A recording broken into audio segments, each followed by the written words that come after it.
Okay, go ahead. He never really said, and it wasn't a conversation we had to have. I just knew my brother was the type, it was very much survival for him. Mhm. When he wants to do something, he find a way to do it. Okay. And that was a selfish act, but that wasn't a conversation we had back then. So, in '92, this when things really got very, very hectic, and I really,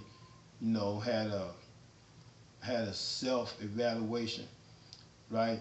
So it was three of us, right? It was me, my brother, and the girl who I stayed with at the time, and we had some type of a bond, right? As Mhm. far as just leaned on each other, right? So I think what happened was in '92, she graduates high school, right? And my brother's still in and out the street, right? So I think in '92, what happened was my brother felt like, because I was back and forth at school, but I guess he feels like I need to commit, I guess, to the streets, right? Because that's what he was into. And like I said, I was a thug, I was pretty much a violent, I was the violent one. So I guess in my brother's eyes, he felt like, I can be some type of a protection, right? So he would rather I commit to what he was doing. And then my girlfriend who I stayed with, she pretty much was now graduating high school. And she was trying to go off to college. And in some sense, she wants me to just pack up and go with her. And that was not anything that I was ready to do.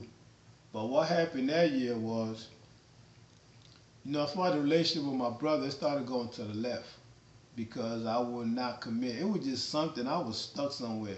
I was into the streets, but I don't think that was where I wanted to be. It was just something, right? Like, it was just like a feeling. Because Mhm. I was never, at this point now, I'm not all the way committed to the streets. Because I'm back and forth at school, but I'm not even a student like I need to be. But I wouldn't go fully committed to the streets anymore. It was just something within me, right? I remember when I was in Africa, I had a conversation with my grandmother, right? Mhm. I been rest in peace. And she pretty much, what she told me was, she said, because I told her what my living conditions was in America, right? For with Mhm. my mother and my stepmother. And I remember her telling me, she said, you know what? She said, over there where you at, it's not the only place in the world, right? It's not the only place in America, right? So she was like, and I remember like yesterday, she said maybe you might just need to just leave and find you somewhere else where you can pretty much, be yourself or grow, where you can be productive. And it's so crazy. So when I came back, I mean, this is '92 now, this is a year later, right? So I decided that year that I needed, like, I had to prove myself to myself, right? Mhm. I had to be alone, right? Because I was in and out the street. And it's like, okay, I knew that if I kept going and trying to go to school, if something happens, right, I jeopardize everything that I've been trying to work hard for. But more than that, like my friends, my brother, and all these people that I felt like I was loyal to, Mhm. right, they started acting a certain way towards me because I was in and out, right? So it's like pretty much I had to commit, right? Mm. So the same kids who used to be afraid of me when I was really into the street, right? When I was playing with guns, Mhm. now all of a sudden they trying me as far as pushing my buttons, Wow. right? As far as I got to make a decision, I got to commit. Mhm. But and then when I, it's so crazy. For some reason, the streets will test you, and I guess the test was, okay. After all these years of being in the street, I'm now claiming to be a college student, right? And they pretty much like, we don't believe you, Mhm. right? You that thug that you've always been, Mhm. right? And when I started sensing that, cause there was no support. Like, I come home. This is '91 now, going to '92. Before I got focused and fully committed to being a Mhm. college student, right?